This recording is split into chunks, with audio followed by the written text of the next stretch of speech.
एक आपके बीच में विरह के माध्यम से परोसत बानी तनी सुनी सबे। हमके आशा ना विश्वास बा कि आप लोगन के विरह करेजा में उतर जाई।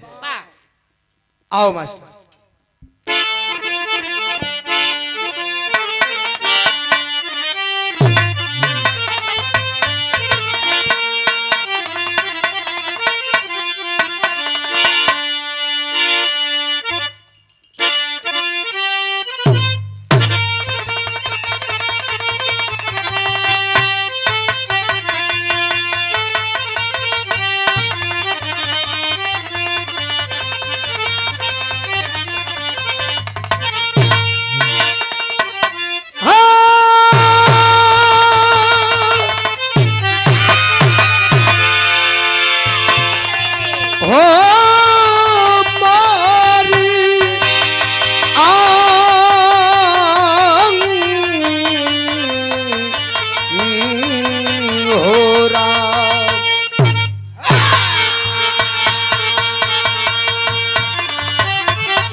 चार लाइन भूमिका का भाव में कवि की लेखनी संकेत करती है हमारी कहानी भूमिका से ही शुरुआत हो गई। कैसे मास्टर?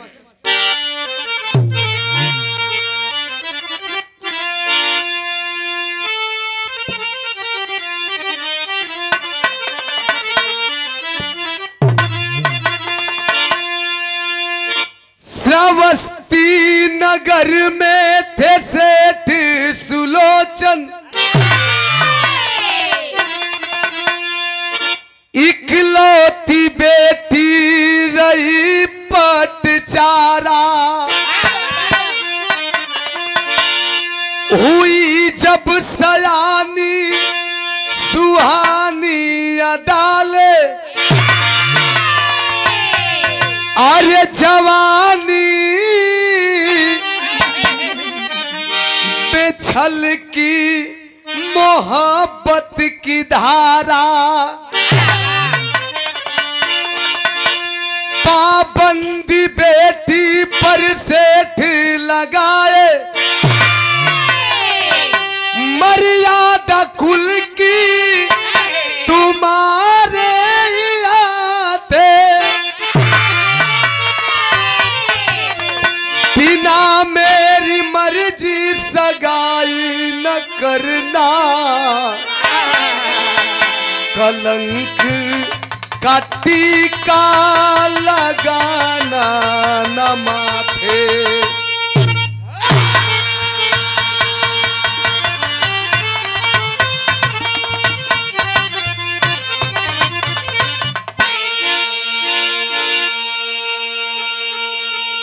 श्रावस्ती नगर के रहे वाला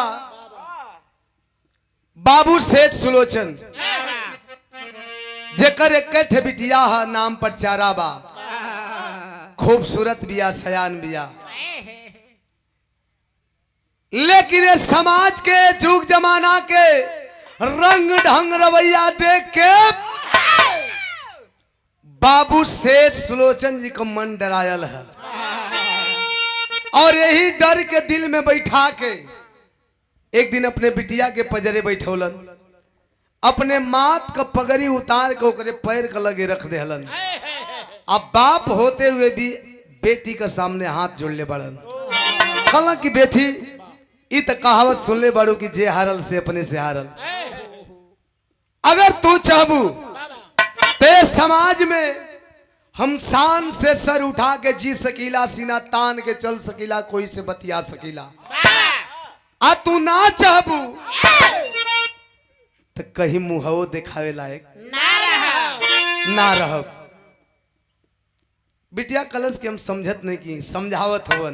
अपने इज्जत का भीख मांगतारन, दुहाई देतारन अपने बिटिया से बाबू सेठ सुलोचन जी। एक लाइन गजल का नमूना है मास्टर।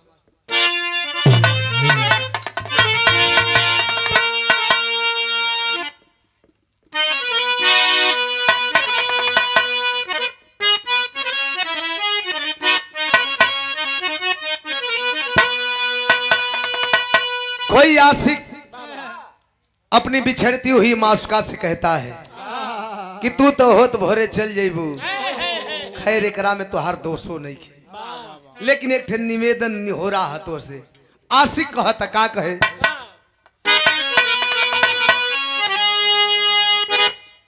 कि मेरे खून दिल की मेहंदी, मेरे खून दिल की मेहंदी हाथों में ना लगाना,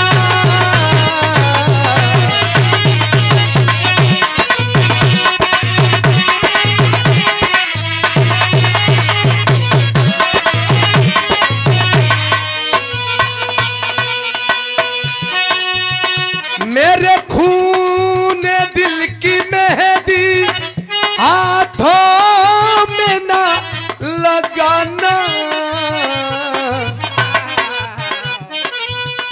जब निकले मेरा जनाजा, जब निकले मेरा जनाजा, सहनाइयां बजाना,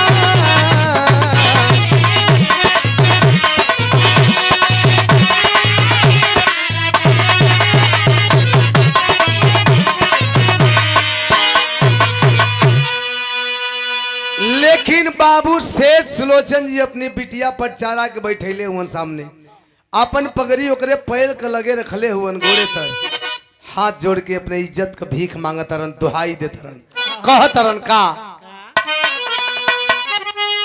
कि लागे कहीं ना दागी, लागे कहीं ना दागी, दामन बचा के रखना,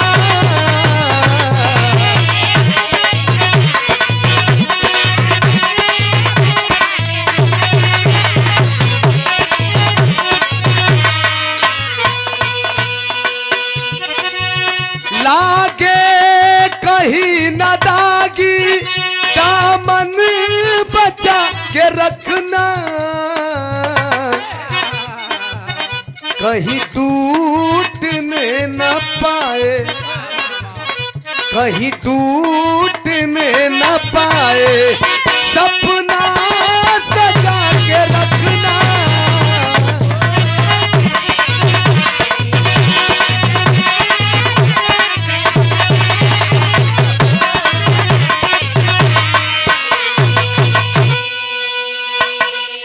कालन की बेटी तू चाहबू ते समाज में हम शान से सर उठा के जी सकीला, तू ना चाहबू तो कहीं मुंह दिखावे लायक ना रहब।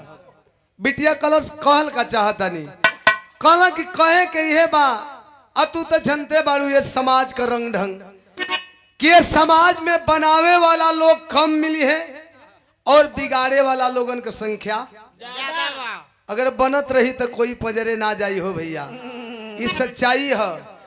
लोग देख ले कि फलाने का बिगड़ता ही बिलात हुआ तो और हाथ लगा के सपोर्ट कर दिया कि कतना जल्दी बिला जा, यानी जे अपने दुख से ना परेशान है दूसरे को सुख से ज्यादा परेशान है, कि फलाने कैसे बढ़िया खाद पैरत हुआ, कैसे निमन जागो आना जाना इनकर बा। तमरा कहले का मतलब है समाज का कुछ लोगन का बहकावा में आके ऐसन कदम मत उठैया जौना से हमारे मुंह में करिखा पोता जाए। कहले का मतलब अपने मर्जी से बियाह मत करिए, अपने मन पसंद का बियाह मत करिए, जैसे कोर्ट मैरिज लव मैरिज हो गई ना तो हम जीते जी मर जाई। बिटिया कलश की बाबूजी चिंता मत करी, हम कबो ऐसा ना करब जौना से आपके कोरी पगड़ी दागीदार हो जाए। बाबू सेठ सुलोचन जी खुश हो गईलन, खुश होके चल गईलन धंधा पर। समय बीतत बे भैया, लेकिन कहिला हम की है जवानी, जवना का नाम है जवानी। एकरे बस में सब रहल, कोई के बस में ये धरती पर चाहे इंसान चाहे भगवान अइलन तब एकरे बस में सब रहल, कोई के बस में कबो ना रहल ना कबो रही। ये जवानी के ऊपर कवि जी बड़ा खूबसूरत भाव लिखा था। विरह में एक लाइन गीत था।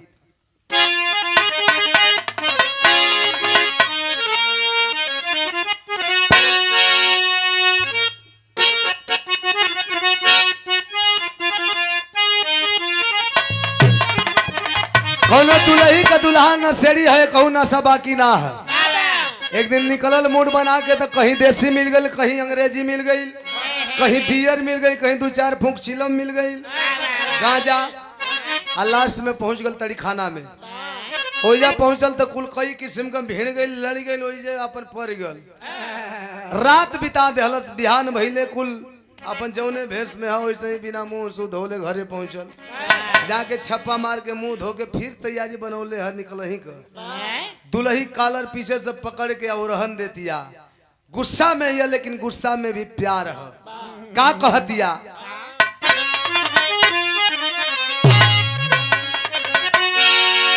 ये कहे अरे का तड़ी खानावा।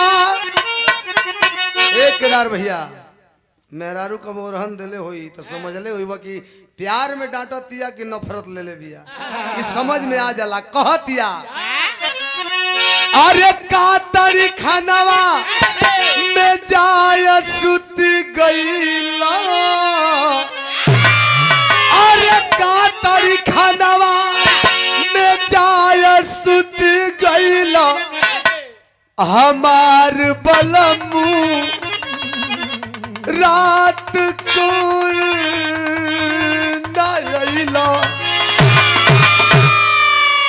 ये तरज रहल।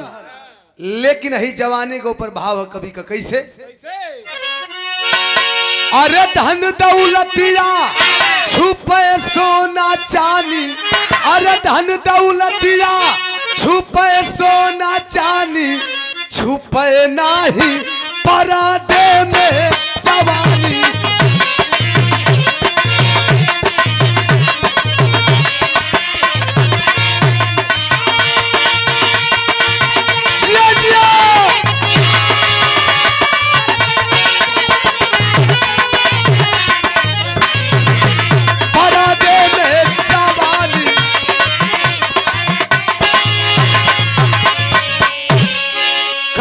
मतलब धन अधिका हो जाई, रुपया अधिका हो जाई, तिजोरी में ताला मारा जाई, बैंक में जमा हो जाई, LIC हो जाई, बीमा हो जाई। लेकिन हई जवानी खातिर कौनो तिजोरी नहीं खे बनावल के कैद के अस्थिर रख दा। ना कौनो दुनिया में बैंक बनावल बा के ले जाके जमा कर दो अस्थिर पड़ रही। ना ही दुनिया में कौनो ऐसा पर्दा बनावल बा कि जौना पर्दा का आड़ में के छुपा के जुगा के रख सक। ई जब आवे ले हो भैया तो कहर ढाहत आवे ले। अब देखा बिरहा में दिलचस्पी हमें से बढ़े चालू भइल बा। जौने बात का डर है भय है उहे होके जाता। कैसे। अरे पुष्पक मालिक ललनवा सुधाकर अपट चारा को दे माला बनाकर।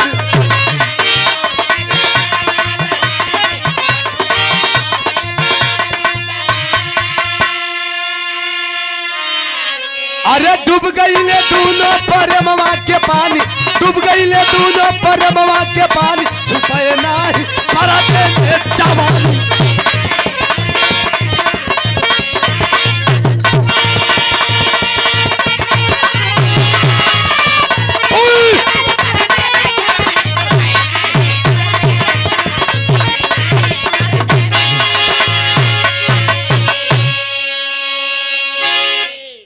श्रावस्ती नगर का रहे वाला पुष्पक माली का बेटवा सुधाकर। ओकर नित्य प्रतिदिन का काम रहल कि सुंदर सुंदर फूल और सुंदर सुंदर फूल का माला ले जाके पटचारा के लगे पहुंचावे पूजा फरा खातिर। एहरो जवानी बा एहरो जवानी बा भैया आना जाना लगल बा। एक दिन अचके में दोनों का खिया लड़ गई। लड़ गई। हाँ हो फूट गई। फूट ना गई नैनचार हो गई। हमारा कहले का मतलब प्यार हो गई, इश्क हो गई। जब प्यार हो गई ले भैया बेकरारी दोनों ओर बढ़े लगल। एक दूजे के देखला बिना केहरो चैन सुकून ना है। आना जाना मिलना जुलना घूमना फिरना कुल चालू। यानी प्यार में जितनी भी हदें होती है धीरे धीरे हदें भी पार होने लगी। लेकिन जब उन्हीं बात का भनक चलल है बाबू सेठ सुलोचन पटचारा के पिताजी के कल अपने बिटिया का आगे हाथ जोड़ली अपन पगड़ी ओकरे पैर में पटकली फिर भी हमरे इज्जत का परवाह नहीं खे करत। अगर हम ना चेतब तो हमारी इज्जत ना बची। अपन इज्जत बचावे खातिर करत का हुआ तर्ज बदल गई।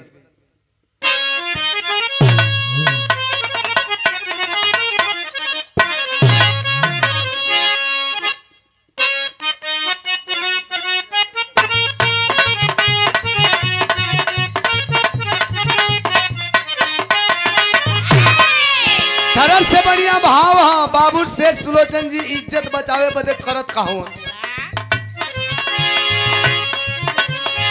सेठा रखल शादी वाला दिन वाले दुल्हा ले कहनवा गईले हो।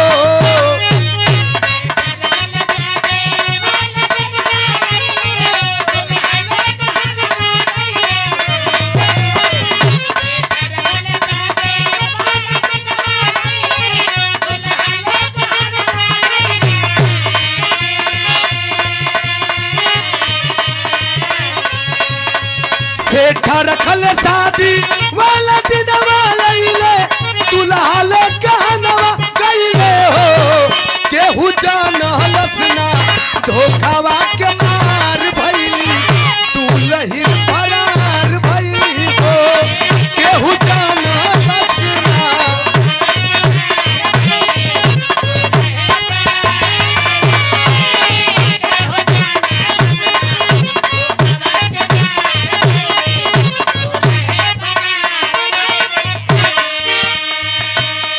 अपन इज्जत बचावे खातिर सेठ सुलोचन जी पटचारा के पिताजी बियाह तय कर दिहलन निमन घर पर देख के। बियाहे का दिने समय से दूल्हे राजा बारात लेके अइलन द्वार पूजा लगल दुआरे पर खूब खुशी का माहौल बा चहल पहल बा। बाबू खुश बाड़न की बिटिया का कन्यादान कर देव हाथ पियर कर देव आज हमारा सर से बहुत भारी बोझा उतर जाई। लेकिन ए भैया हर पटचारा का कैलस कि घर में जितना रुपया रहल जितना गहना गिठो बनवावल रहल एक ठे मोटरी में बांध के और अपने आशिक सुधाकर के संगे पिछला दरवाजा से फरार। मचल हाहाकार कि सेठ सुलोचन का बिटिया पटचारा अपने आशिक के संगे भाग गई।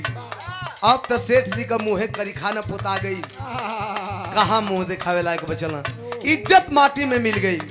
लेकिन सेठ जी का इज्जत तब बिगड़िए गई पंचों। पटचारा सुधाकर भागत भागत गईलों कहा पटचारा सुधाकर बहुत दूर गईले धन बिन मजबूर भइले हो।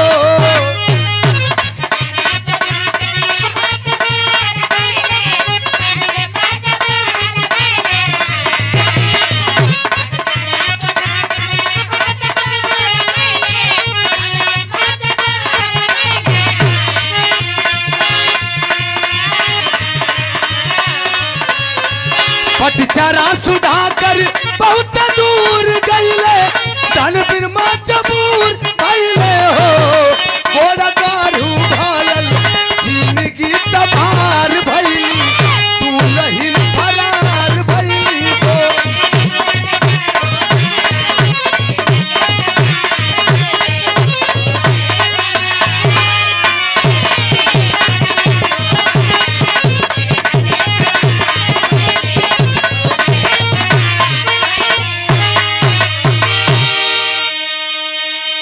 सेठ जी का इज्जत माटी में मिल गई और पटचारा सुधाकर बहुत दूर जाके जंगली एरिया में जाके कोनो देवी माई का मंदिर में सिंदूरदान करके पति पत्नी के रूप में अपन जीवन यापन करे लगल। समय बीतत बे भैया कुछ समय बीत गई। एक दिन पटचारा उदास बैठल बाड़ी मन मार के। सुधाकर कहीं से घूम फिर के ना देखला उदास कहला का हो नैहर का याद सतावत था। कहली कि ना जब सब कुछ त्याग के तोरा साथे जीवन बितावे का फैसला ले बानी, जब आ गई तोरा साथे जिंदगी जिए खातिर, तब पीछे मुड़ के कहा देखे के बा। लेकिन चिंता कल कौने बात का कहली कि जितना रुपया पैसा रहल खत्म हो गई, जवन गहना गिठो रहल उहो बेच के खा पी गई जा। वही में हम मम्मी बने वाली बानी, तू पापा बने वाला बाड़ा। अब समझ में नहीं खेवत कि जिंदगी का गाड़ी आगे कैसे बढ़ी।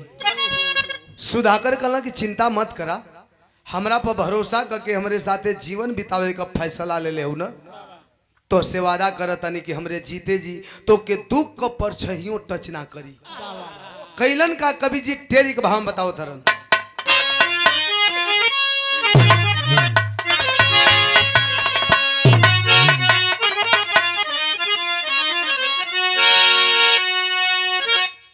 अरे सपनवा नाही माटी होई है, ए बाबू सपनवा नाही माटी होई है, तो जीवन नैया खेवे सैया लकड़ी काटी काटी काटी। जीवन नैया खेवे सैया लकड़ी काटी, सपनवा नाही माटी हुई है। खूब धारदार एक ठे हथियार खरीदल जोगड़िया बोला, जेके हमनी के देहात में दाव कहल जाला। वही हथियार से घूम घूम के अब लकड़ी काटे, ओके बेचे, ओसे जवन आमदनी होता 2 पैसा मिलत बा, अपन पेट लुगा परिवार चलत बा। समय बीतत बा ए भैया, समय बीतत गईल। आज धीरे धीरे ओहो दिन आ गईल। कवन दिन? विदेशिया के भाव में कहल गई।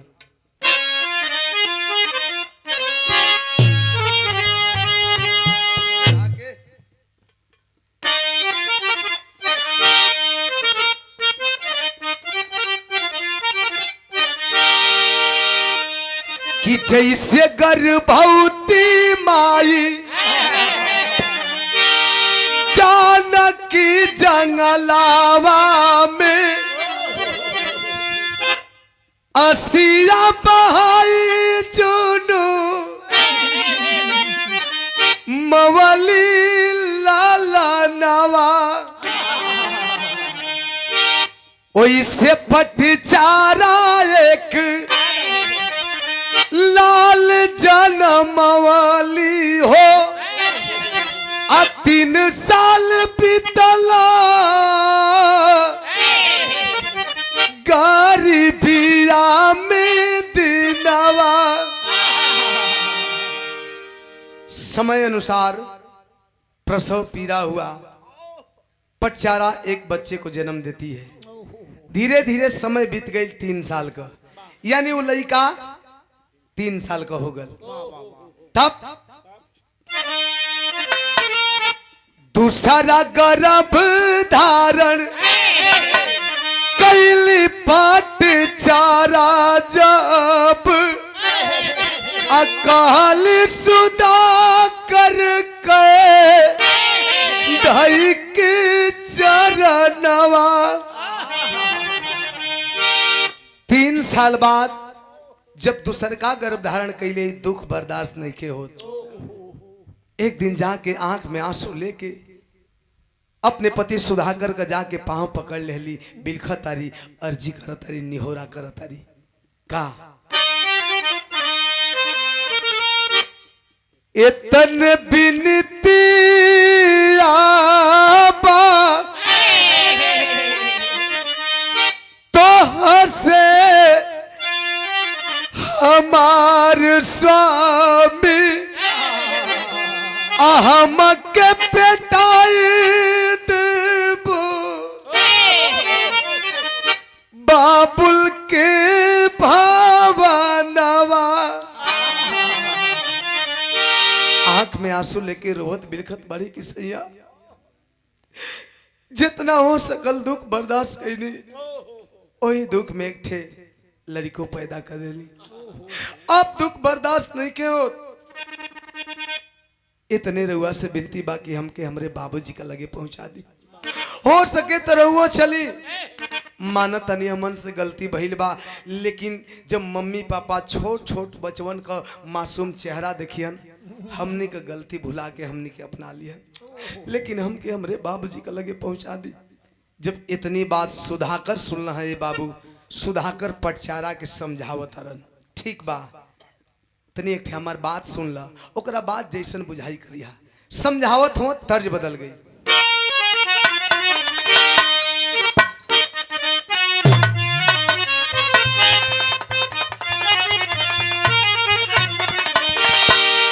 तर्ज एक ही माई से जग जामल, एक ही माई से जग जामल, केहू सुखिया केहू दुखियारी बा, ई भेद बड़ा ही भारी बा।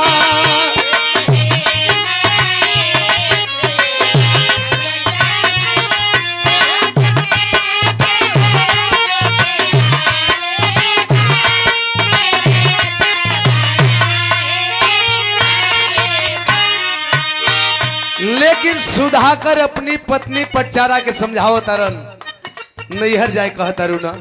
एक ठे हमार बात सुन ला, का कह तरन, नाही नाज करनई हरवा पर, नाही नाच करानई हरवा पर, उहवा ना पूछी कोई हो, मेहना सुन जिंदगी रोई हो।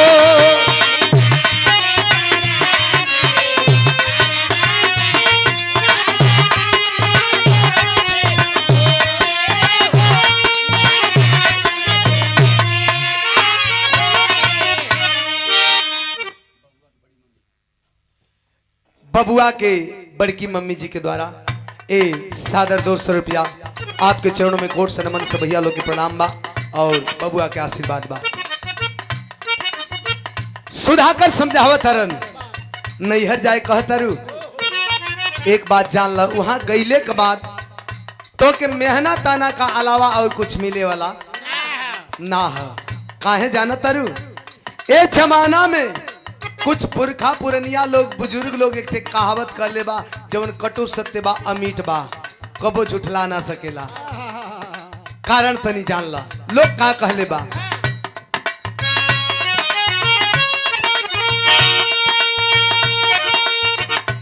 बनले के जमाना संग देला,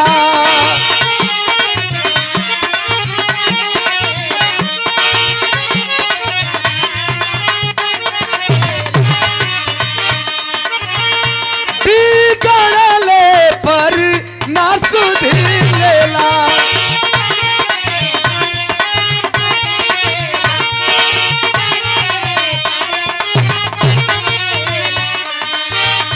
मती बोवा बीज पथरवा पर, मती बोवा बीज पथरवा पर, लिखल जोली लरावा होई हो, मेहना सुन जिंदगी रोई हो।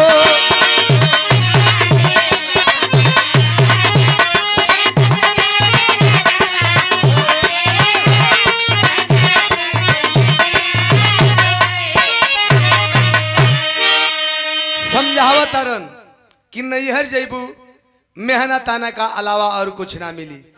काहे कि समाज में पुरखा पुरनिया लोग बूढ़ बुजुर्ग लोग एक कहावत कर ले बा कि बनले कसार बहनोई हो, जगतिया में कोई नहीं अपना। अगर बनल ह तो सब आछो आछो कैले रही। जहाँ कोनो रिश्ता का नाम निशान तक ना है, अगर बाजार चमकल ह तो दूर दूर का लोग भी तो के आप मर रिश्तेदार बताई, करीबी बताई, जा दिन बिगड़ जाला। दूर का लोग तो दूरे बाए भैया, जा दिन बिगड़ जाला वो दिन आपन खुनवो भी आपन ना मानेला, आपन माने से इनकार कर देला। तब पत्थरे पर बीज बोवे का कोशिश मत वो प्रफुल्लित ना हुई।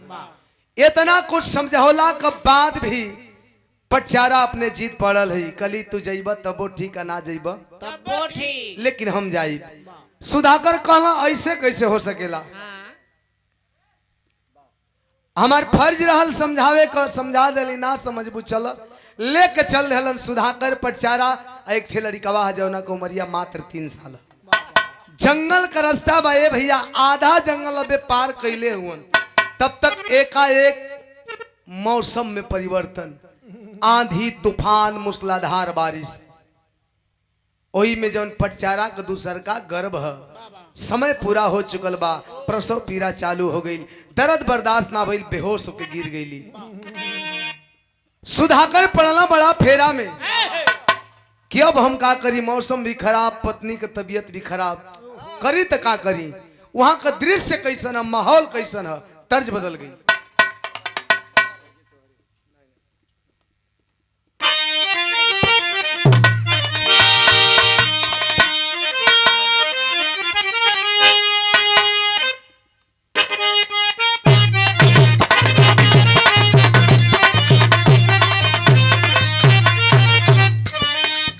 पुरनिया दादा लोग का जमाने का कोनो देवर अपने भौजाई से मजाक कैले रहल।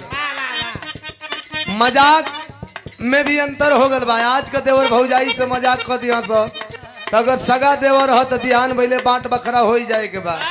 अगर अड़ोस पड़ोस कह तो बिहान भैले कपर फरोगल तो होइबे करी तय बा। पाख पूता चुप रह, ऐसा कुल ना कर। लेकिन बुढ़ऊ दादा लोग के जमाने में कितना सफाई रहल, कहे के कुल कह दो लोग, लेकिन कुछ बाकी ना रहल, लेकिन पर्दा रहल। कैसे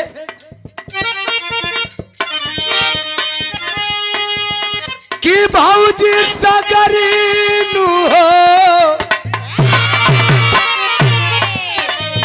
भौजी सगरी नु हो, भौजी सगरी नु हो, भौजी सगरी चुनरिया चटकार अचरवा काहे भूमि भइल बा।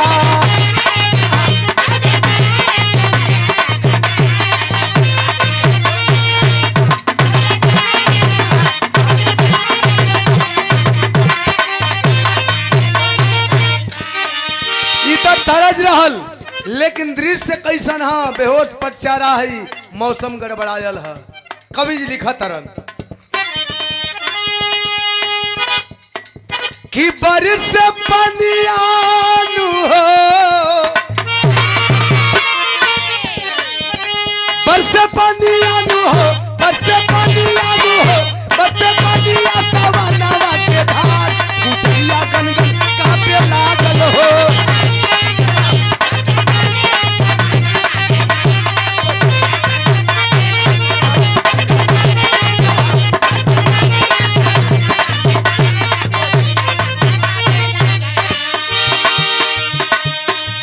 कापे दूल्ही का काया मड़ई बना के करबे छाया।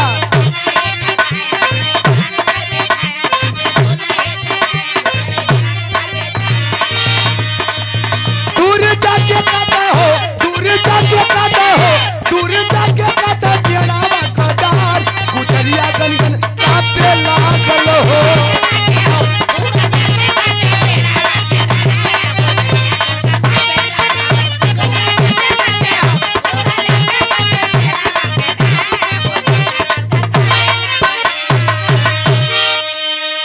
सुधाकर पड़ना बड़ा फेरा में, मौसम खराब, पत्नी की तबीयत खराब, का करी। लेकिन संगे संगे हथियार ले ले हों लकड़ी काटे वाला। सोचा तारन की जंगल में बटले बानी, अब काहे ना खूब झोपेदार पतई वाला, गज्जिन पतई वाला पातर पातर टहनी काट के मड़ई टाइप का बना दे तो कुछ राहत मिली। ओकरा बाद मौसम में जब सुधार हुई तो फिर आगे देखल जाई। बेहोश पटचारा के छोड़ के पंजरे उ लइका के बैठा के, जवन 3 साल का लइकवा है, पंजरे बैठा के हथियार लेहवा निकल गई ना जंगल में जाके अपने मशरफ लाए खूब गच्छिन पतई वाला पातर पातर टहनी काटत हरन। अब बे जरूरत भर पूरा नहीं के भइल हो भैया, तब तक संजोग गड़बड़ाइल बा। घटना का घटल, तर्ज बदल गई।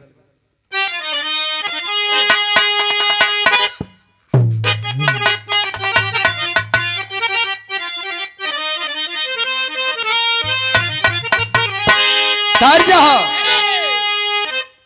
अरे कही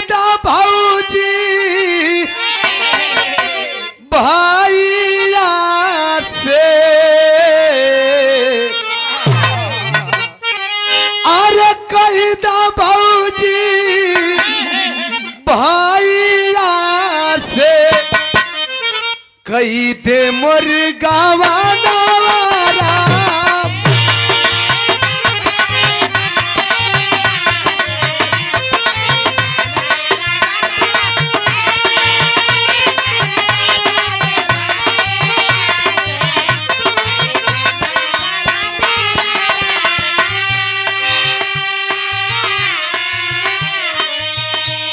तरज रहल, लेकिन सुधाकर अपने मशरफ लायक गच्छिन पतई देख के पातर पातर टहनी काटत तारन। अबे जरूरत भर पूरा ना भला हो भैया, तब तक संजोग गड़बड़ाइल बा। घटना का घटल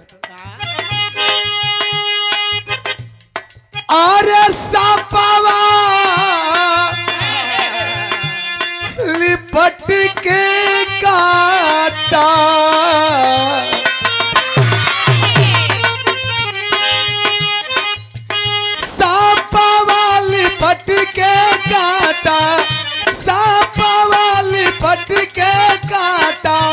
सुधाकर की बाइया हो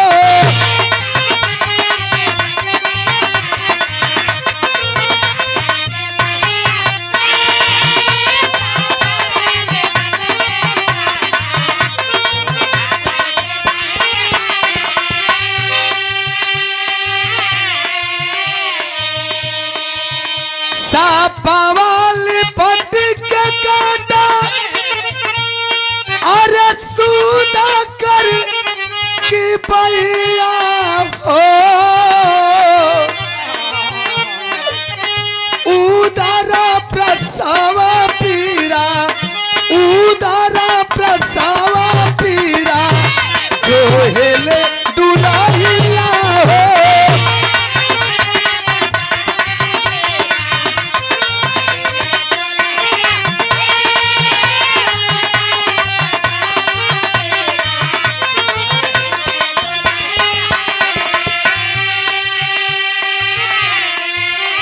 सुधाकर कबे जरूरत भर पूरा ना भला पातर पातर टहनी गज्जिन पतई वाला काटा तारा ने बाबू। तब तक एक ठे टहनी में सर्प लपटाए रहल, जे वही दाव से वार कैले हुवन। सर्प हाथ में डंक मार दिया, दिसैला था, मुंह से गाज चले लगल। अब सुधाकर जिंदगी और मौत के बीच क्षणिक पल का मेहमान हुवन। लेकिन थोड़ी देर के लिए सुधाकर की हालात पे छोड़ते हैं इसे, चलते हैं पटचारा के तरफ। जब पटचारा बेहोशी हालत से जब होश में आती है, प्रसव का दर्द वैसे ही है। देखती है अपने अगल बगल पति का पता ही नहीं है, सिर्फ वो 3 साल का बच्चा बैठा हुआ है। मन घबराए लगल, हे भगवान कौनो अनहोनी न हो जाए। हमर सैया इतना खराब मौसम में जंगल झाड़ी में अकेले कहाँ गईलन, कौनो अनहोनी न हो जाए। लेकिन अनहोनी तो हो चुकी है। फिर चलते हैं सुधाकर की हालात पे। सुधाकर जिंदगी और मौत से लड़ रहा है, क्षणिक पल का मेहमान है। लेकिन लड़ते लड़ते किया क्या,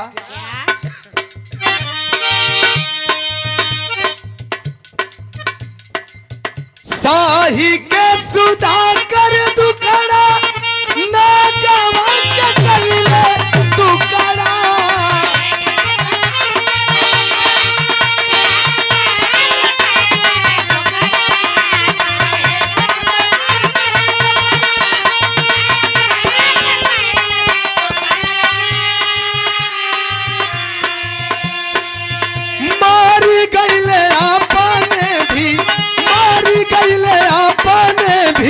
टूटला सनैया हो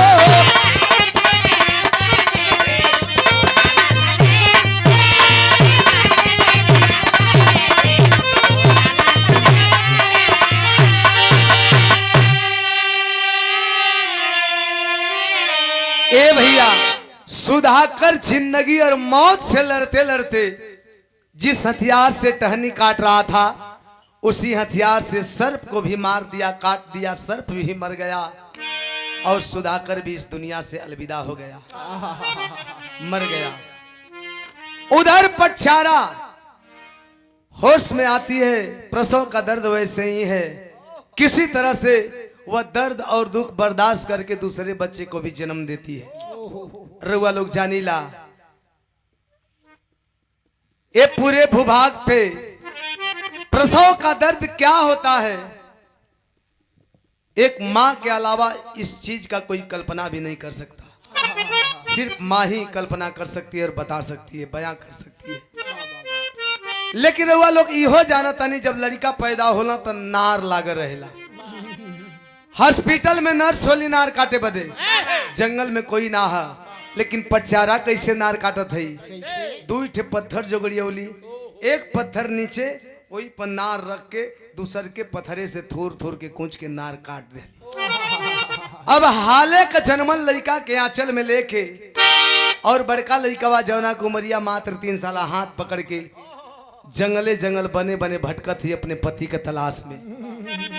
1-1.5 घंटा घूमने भटकने के बाद तो पचारा उसी जंगल में अपने पति की लाश पाती है। जब पति का लाश पौली हो बाबू, करेजा फाटे लगल। जे सहारा रहल होई के भगवान छीन लेलन, कैसे बर्दाश्त हुई। दोनों बचवन के लेके पछाड़ा खा के अपने पति के लाश के पास बैठ के सर पटक पटक के रोवत तारी, आ रो के इहे कहतारी। तर्ज बदल गई।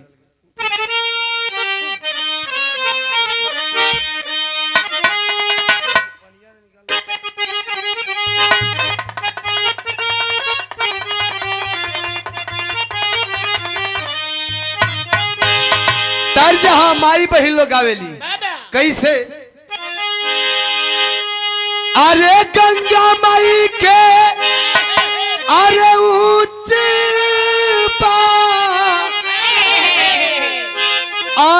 आरियानु हो ओ पर बैठे भगवान।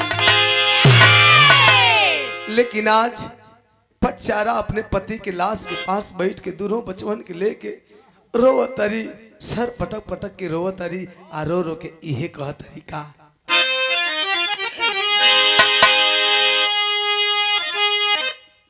अरे भागिया में लागी गई आगियानु हो नैया पड़ल माझधार। सैया जब तक तुझे अतरला दुनिया का सबसे बड़ सौभाग्यशाली अपने आप के अमन समझत रही, लेकिन आज हमरे दोनों बचवन के टूरन का नाम दे देला, हमके विधवा बना देला। जब तक जियत रहला तोहरे नाम का सिंदूर हमरे मांग में चमकत रहल, दमकत रहल, लेकिन आज दशा कहा। अरे कोई ना भराई गई मांगियानु हो नैया पड़ल माझधार। आज हम विधवा हो गई। जौना के समाज सामने देखल पसंद ना करे, अगर कोनो विधवा है समाज के लोगन के सामने पड़ जाले तो लोग ये कहेला कि मारा कुलछनी अभागिन सामने पड़ गई, जतरा भंग हो गल। ए तहत बड़ कलंक ताना मेहना लेके हम दोनों बचवन के सहारे, दोनों बचवन के लेके कि करे सहारे जिंदगी बिताई, कहाँ जाई, कैसे जियब।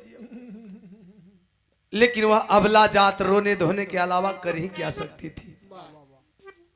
आखिरकार रोने धोने के बाद देखती है बगल में हथियार गिरा पड़ा है। जिस हथियार से टहनी काट रहा था, लकड़ी काट रहा था, उसी हथियार से खन खोद करके अपने पति सुधाकर की लाश को दफनाती है, कुछ मिट्टी कुछ खरपतवार डाल करके। फिर दोनों बच्चों को लेकर के सोच रही है कि दोनों बच्चों के सहारे जीवन बिता लूंगी, जिंदगी काट लूंगी। दोनों बच्चों को लेकर के चली है। कहाँ चली है? बच्चवन के लेके चलली नहीं हर नगरिया, अभी चवा में रोक लिया लस ना दिया डहरिया।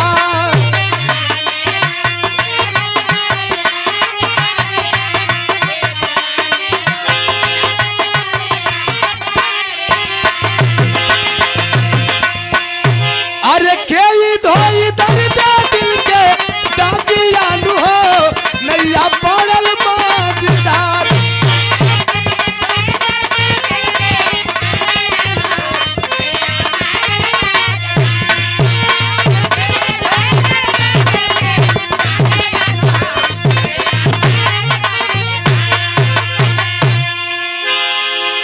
आखिरकार पटचारा दोनों बच्चों को ले करके सोच रही है कि बची खुची जिंदगी अपने मायके में नैहर में मम्मी पापा के साथ बिता लूंगी, दिन काट लूंगी। दोनों बच्चों को ले करके चली है। जे वही जंगलवा से बाहर भैली है पंचों, एक बड़ी भारी नदी है, पानी ऊपरे ऊपर ऊपर छता।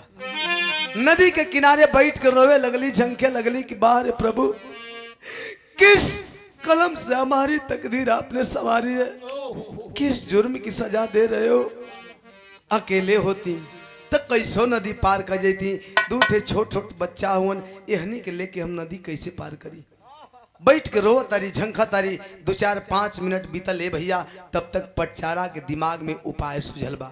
और जब उपाय सुझल बा तो कैली हका कवि जी सोरठी भाव में बताओ तरन।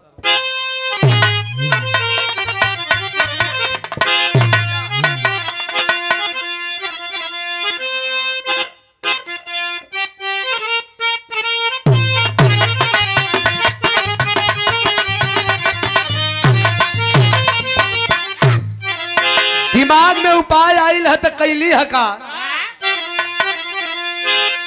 कि बड़का बेटा के धीरा ज्यादा रावाली, अरे धीरा ज्यादा रावाली।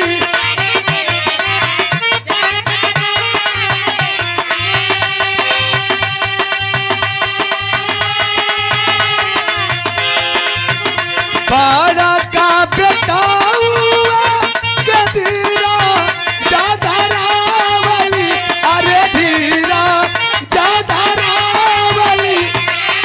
छोटा का के कैली वही पार नुए राम की रामा हो।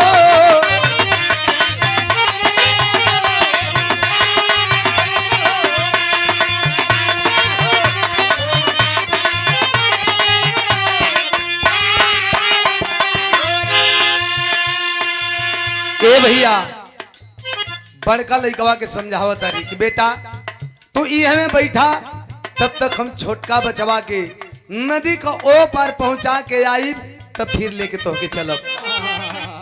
आंचल फाड़ के जौन हाले का जन्मल लड़का हो के लपेट के ऐसे ही हाथ ऊपर करके कैसो कैसो बड़ी कठिनाई से बड़ी मुसीबत का सामना करत करत नदी पार कर देली। नदी पार कैला के बाद साफ सुथरी जगह देख के छोटका लइकवा के रख के नदिया में हेल के फिर चलल बाड़ी। अब बड़का के लियावे जो नदी का ए पार है। तब छोटा का के छोड़ी जब बड़ा का के लेवे चलली, बड़ा का के लेवे।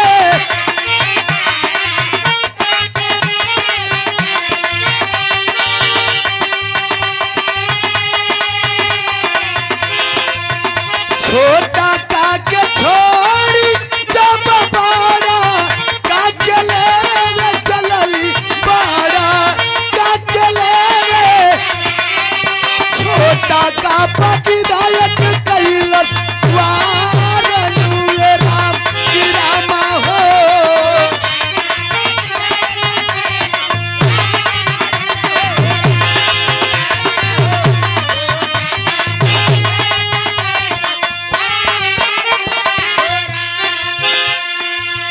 छोटका लइकवा जवन हाले का जन्मल बाओ के रख के नदिया में हेल के चलल है बड़का के लियावे खातिर। कहल जाला ए भैया कि माई के जियरा गाई कहो। नदिया में जब फल आगे बढ़े तब बेर मुड़ मुड़ के देखत है छोटका लइकवा के कि हमार बचवा हमार करेजा का टुकड़ा सही सलामत सुरक्षित हुआ न। ऐसे करत करत जब आधा नदी पहुंचली है, फिर एक बार मुड़ के देखा तारी तो छोटका लइकवा पर खूब भारी भरकम गीत आके बैठल बा आ चोंच मारता। माई का मन छटपटाए लगल, करेजा फाटे लगल कि हमरे बचवा के जनवा खतरा में है, अपने बचवा के जनवा हम कैसे बचाई। उपाय ना सुझत है, लेकिन माई न है, कैसे शांत रही हन। करत का ही जान बचावे खातिर आरे की धावा उड़ावे खातिर ताली बजावेली। गिधावा के उड़ावे खातिर चिल्ला चिल्ला के ताली बजावत है कि गिधवा उड़ जाई हमरे लाल का जनवा बच जाई। तब अरे गिधवा उड़ावे खातिर ताली बजावेली बड़ा का समझलस माई हम के बुलावेली बड़ा का समझलस माई हम के बुलावेली।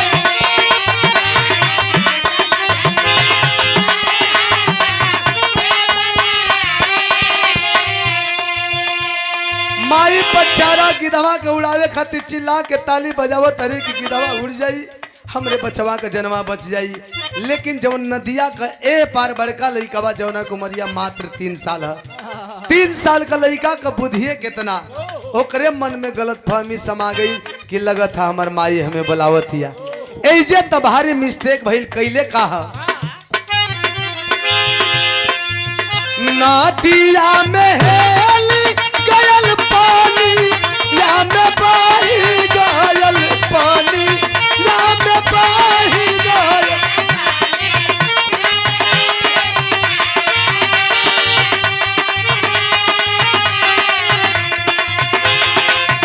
नदिया में हेली गयल पानी या में बही गयल पानी या में बही गयल छोटा काका गिधवा दिहलस मारनुएला।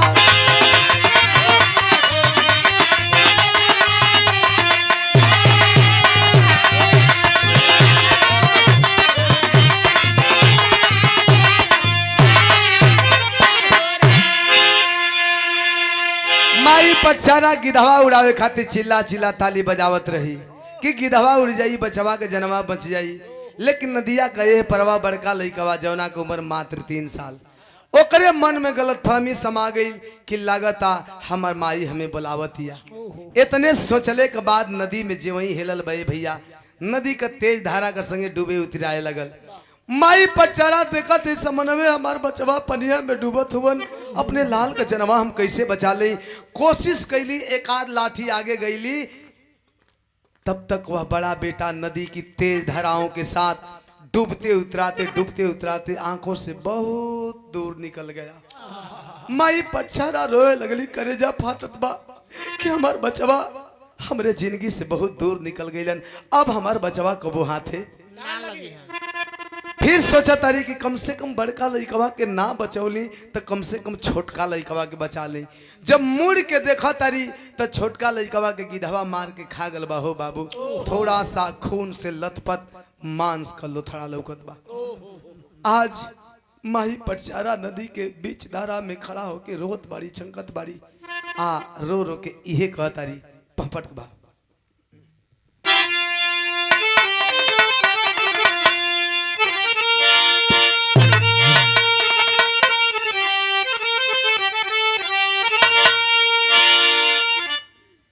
अरे रोवे माई बरसला नया नवा मनवा माने ना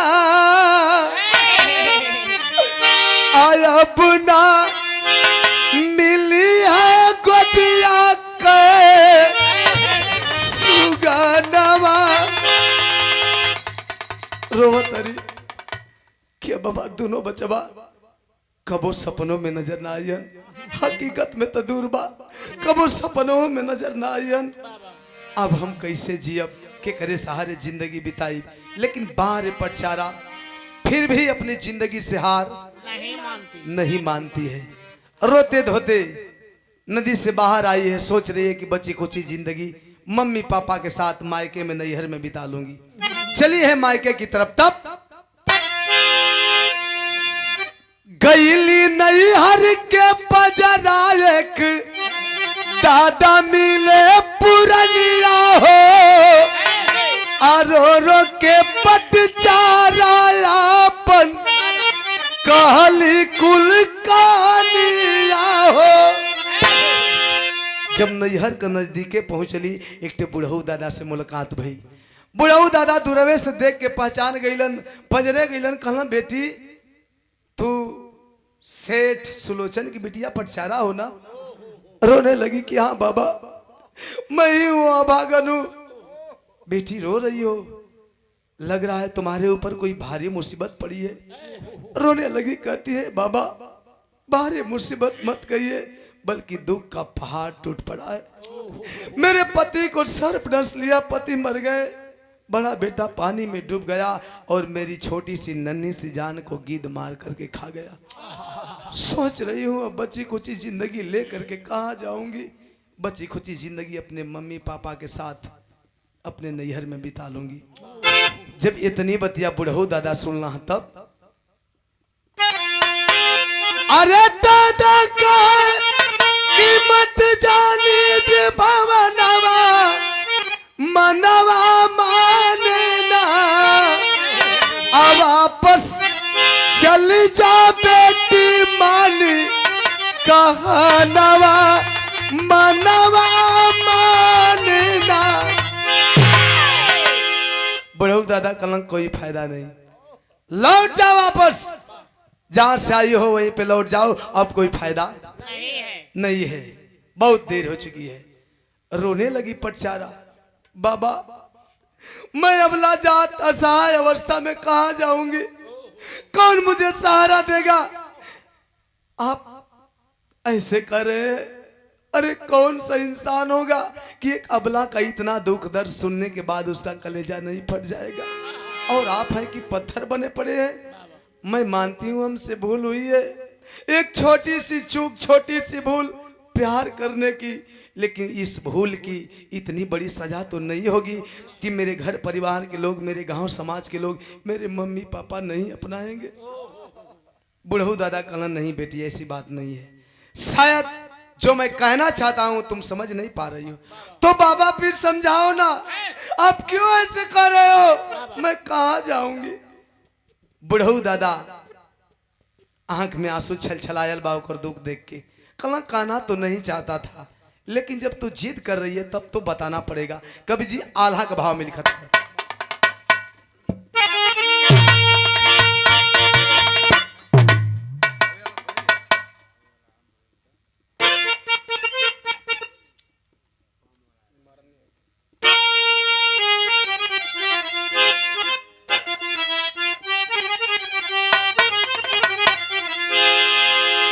बुढ़ऊ दादा कहतरन अरे विधि के विधान कोई अरे कबहू न बदले बेटी,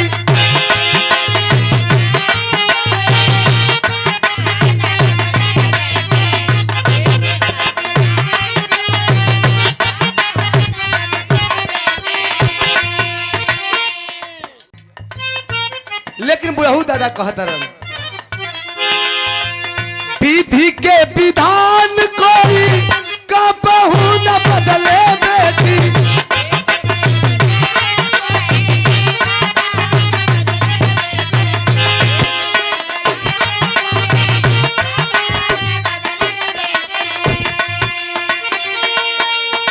हो न हर जग में सा के न कोई टार,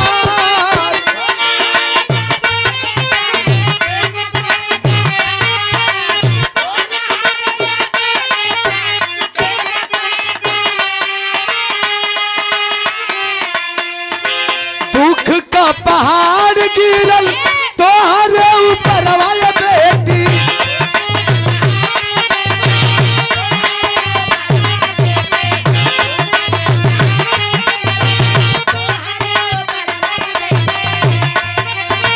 कहाँ तक कांपेला का रे जावा हमार,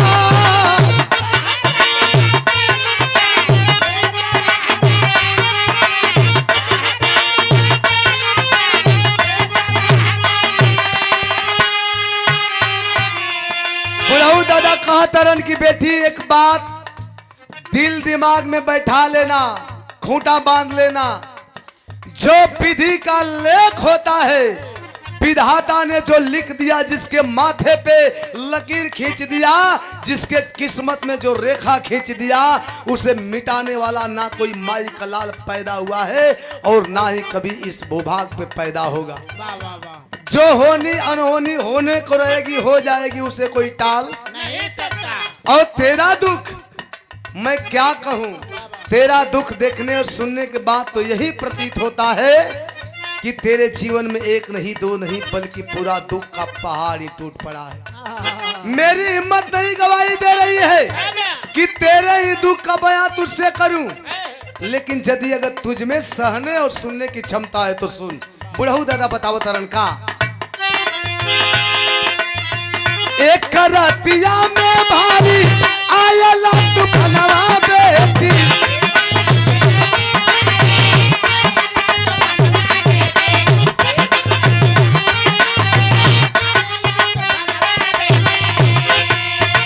नगर में सगरमा चला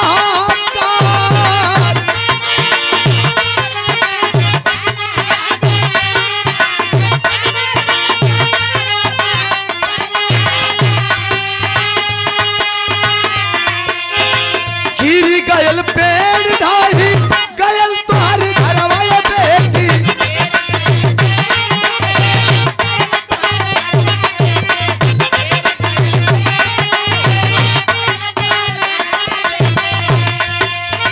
तब के मार गईले माई बाबूजी तो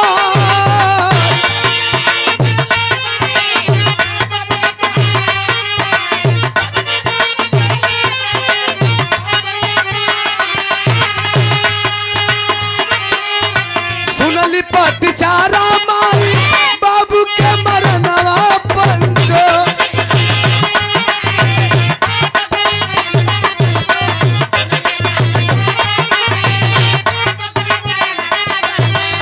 अरे पागल होई कैली का कैला करता।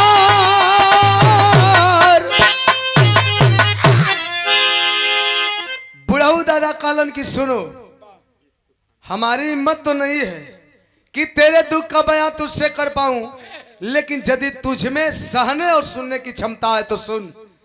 जिस तूफान से तू लड़ के आ रही है, जिस तूफान को तू झेल के आ रही है, उसी तूफान के प्रभाव से पूरे नगर में उथल पुथल हाहाकार मच गया। और उस तूफान के चलते तेरे जीवन में क्या क्षति हुआ तुझे अंदाजा है? उसी तूफान के झोंके से तेरे घर के पीछे जो बरगद का वृक्ष था तेरे घर पे गिरा, जिसके चलते तेरा घर गिर गया, जिस घर में दब करके तुम्हारे माता और पिता दोनों मर गए। कौन बचा है? कौन तुझे पनाह देगा? क्या इस समाज के रवैये के बारे में, लोगों के गंदी रीत और कुरीत के बारे में नहीं पता है तुझे? इसलिए मैं तुझे बार बार कह रहा हूं कि यहां से कई गुना ज्यादा तेरे लिए बेटर होगा, जहां से आई हो वहीं पे लौट जाओ।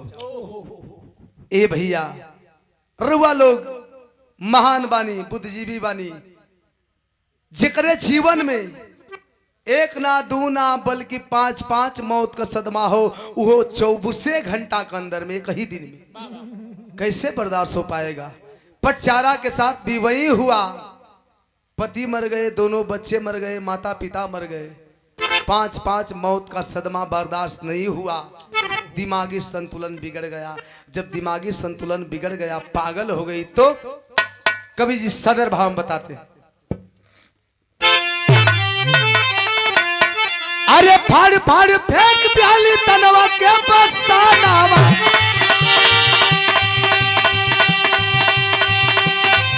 अरे गली गली घूमे लगली होई के उधार,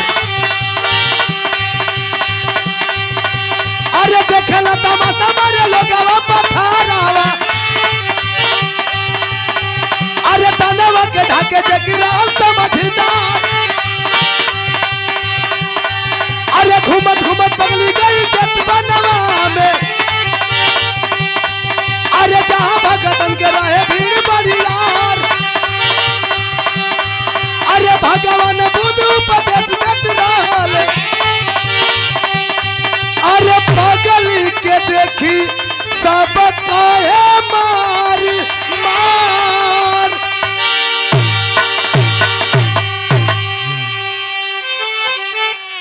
जब बच्चारा पागल हो गई, उसका दिमागी संतुलन बिगड़ गया, तो तन बदन पे जितने भी बसंत थे, वस्त्र थे, नोच फाड़ करके फेंक देती है। ए भैया, बदन पे एक ठे धागा तक ना। नग्न अवस्था में वो पगली पटचारा घूम के दिन काट रही है, दिन बिता रही है। कभी उस गांव, कभी इस गांव, कभी इस गली, कभी उस गली। समाज में कई तरह का लोग बा, जे शिक्षित बा, सामाजिक बा, बुद्धिजीवी बा, जे इज्जत प्रतिष्ठा मान मर्यादा के समझे वाला बा, दूसरे के बहन बिटिया के अपने बहन बिटिया के बराबर समझे वाला बा। जब पगली पटचारा के लोग दशा देखें तो अपने बदन पे जवन एक्स्ट्रा वस्त्र होके, अंगोछी, चादर, गमछा जवन भी होके, ओकरे बदन के लोग ढके का काम करे। जवन समाज का बुरा लोग हवन, गंदा लोग, आवारा किस्म का, ओकरे नग्न बदन पे ढेला पत्थर मारे, उल्टा सीधा बोली बोले। लेकिन वहां पगली तो पगली है, क्या फर्क पड़ने वाला है। पागलपन में दिन काट रही है, घूम के दिन बिता रही है। एक रोज ऐसे ही घूमते घूमते पहुंची है चेतवन में, जहां महामानव तथा कथित महात्मा गौतम बुद्ध जी अपने तमाम भक्तों को उपदेश दे रहे थे। तमाम भक्तों की भीड़ लगी है। जा करके भक्तों के बीचों बीच नग्न अवस्था में ही खड़ी हो गई पटचारा। सारे भक्त बौखला गए कि मारो, कहां से पागल आ गई, जल्दी मार के भगाओ, नहीं तो गुरुजी नाराज हो जाएंगे, भगवान जी नाराज हो जाएंगे। लेकिन जब भगवान बुद्ध जी अपने भक्तों का जब हरकत देखते हैं, सबको रोकते हैं। खबरदार, खबरदार, कोई ऐसा घिनौना करतूत नहीं करेगा। अरे मूर्खों, यह समय है और समय का चक्र किसको अपने चपेटे में ले करके, किसको कब और कहां, किस मोड़ पे, किस अवस्था में ला करके खड़ा कर देगा, यह किसी को नहीं पता। इसलिए किसी के बिगड़े दिन पे हंसना नहीं चाहिए। जब तुम ही लोग ऐसा करोगे तो फिर हमारे उपदेश देने का मतलब क्या रह जाएगा। भक्तों को समझाने और रोकने के बाद भगवान बुद्ध जी करते क्या हैं, आखिरी भाग।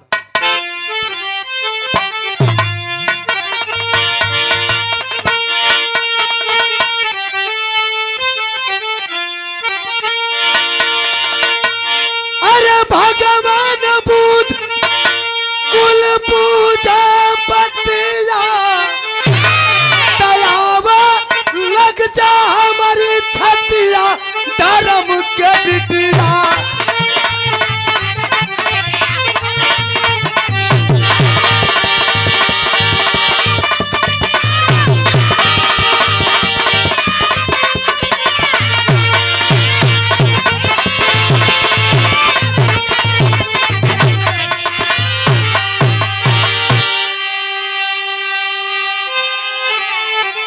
भगवान बुद्ध जी अपने भक्तों को रोकने के बाद कहते हैं पटचारा से कि बेटी आओ, मेरे पास आओ। वो पगली पटचारा दौड़ करके भगवान बुद्ध जी के पास आती है। जब वही पास आती है तो रखे माथ पर हाथ बुद्ध जी, चादर उसे ओढ़ा के, अरे पागलपन सब दूर हो गया। तब कहीं होश में आके कैसे जिया खो के थातिया, धर्म का बिटिया। जो वही पास आती है, अपने बदन का चादर उतार करके उस पगली पटचारा के बदन को ढक करके, जैसे एक बाप बेटी को सीने से लगाता है, सीने से लगाते हुए ऐसे ही मथवा पे हथवा फेर देहलन। जे वही हथवा फेरले है बाबू, ओकर छने भर में कुल पागलपन दूर, पहले जैसन स्वस्थ हो गई। रोवे लगल, प्रभु क्यों क्यों आपने मुझे नरक भरी जिंदगी वापस दिया। अरे जिसके जीवन में ना अपने बचे और एक अबला के लिए सबसे अनमोल था थी उसकी इज्जत और आबरू होती है। जब वही नहीं है, वही लूट चुकी है, मैं कौन सा मुंह लेकर के इस समाज में जी पाऊंगी, कौन सा मुंह दिखाऊंगी। इससे बेटर होगा मेरे लिए आप मुझे मौत दे देते।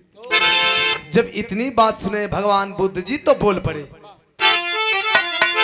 कहे बुद्ध क्या लेकर आई थी दुनिया में थाती, अरे इस दुनिया में माया मोहनी, अरे सबको नाच नचाती, जैसे होले दूर गतिया धर्म का बिटिया। क्या कर रही हो? क्या तेरा अपना था? कौन तेरा अपना, कौन तेरा पराया था? किसके लिए तुझे पछतावा हो रहा है? इतना बात जान लो, इस दुनिया में इंसान अपनी मां के गर्भ से अकेला खाली हाथ आता है और इस दुनिया से अपना कर्म कुकर्म करके अकेला ही खाली हाथ चला जाता है। जब कोई कुछ लेके अइले नहीं खे तो कोई कुछ लेके जाई कैसे? इस दुनिया में किसी का कुछ और कोई नहीं है। अगर इस दुनिया में किसी के पास कुछ है तो सिर्फ माया मोह। जिस माया मोह के बंधन में फंस करके यह दुनिया और दुनिया के लोग उसके इशारे पे नाचते हैं। लेकिन हम कही लहे भैया, माया बा, मोह बा, ममता बा, तबे दुनिया का हर रिश्ता कायम बा। माया है, मोह तबे ही बड़का बाबू हूँ, बड़की माई है, चाचा हूँ, चाची है, भैया भौजी, फुआ फूफा, मामा मामी, तमाम रिश्ता कायम बा। अगर माया मोह ममता नहीं होता तो यह जिंदगी जानवर से भी बदतर होती। है शरीरिया बनल बिया 5 तत्व से, छित जल पावक गगन समीरा। इहो जब प्राण पखेरु है, सुगना जब उड़ जाई, जब पिजड़ा खाली हो जाला तो इहो अपन अपन हिस्सा पांचों लेके चोरवा अलग हो जाए। एहू पर अधिकार नहीं खे। इसलिए ना किसी का कोई अपना है और ना ही किसी का कोई पराया है। ना कोई कुछ लेकर के आया है और ना ही कोई कुछ लेकर के जाएगा। इस दुनिया में अगर किसी का कुछ रह जाता है तो सिर्फ उसका नाम, वो भी करनी और कर्तव्य के हिसाब से। अगर बढ़िया कर्तव्य है तब तो नाम उजागर, बुरा हो जाए तब वो उजागर वाला, लेकिन तरीका दूसर हो जाए। जब इतनी बात भगवान बुद्ध जी कहलन तब ज्ञान तत्व की जल गई ज्योति गई चरण लिपटाई। अरे बन के भिक्षुणी भक्ति के रंग में वह गई रंगाई। आखिर पा गई मुकुतिया धर्म के बिटिया।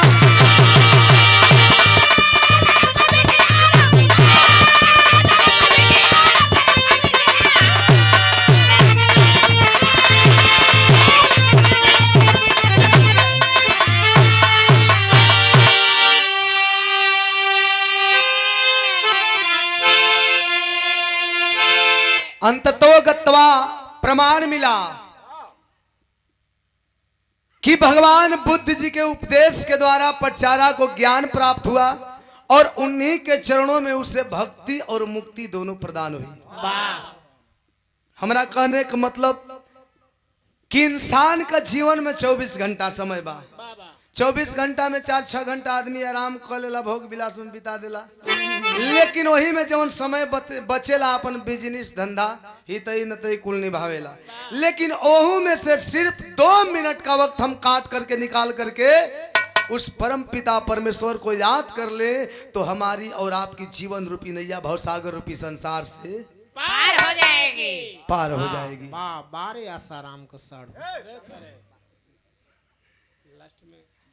ऐसे ए बिरहा का कई गो तात्पर्य बा। जे जैसन करी बिन विचारे जो करे सो पीछे। और पहले बतौले कि औलाद का सुख सबके जीवन में ना है। पटचारा बिना विचारे कदम उठौली, बाबू मतारी का बाप मतारी का बात ना मन ली। दूठे बेटो भइल सौ हो नसीब ना भइल सन। तो कहले का मतलब कि जेकरे जीवन में औलाद का सुख बहुत बड़ भाग्यशाली है।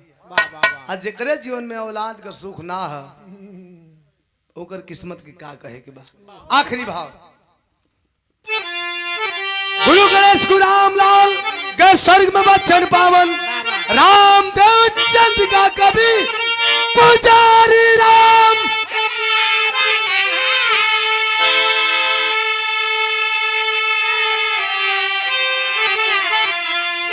सपनवा नहीं माटी हुई है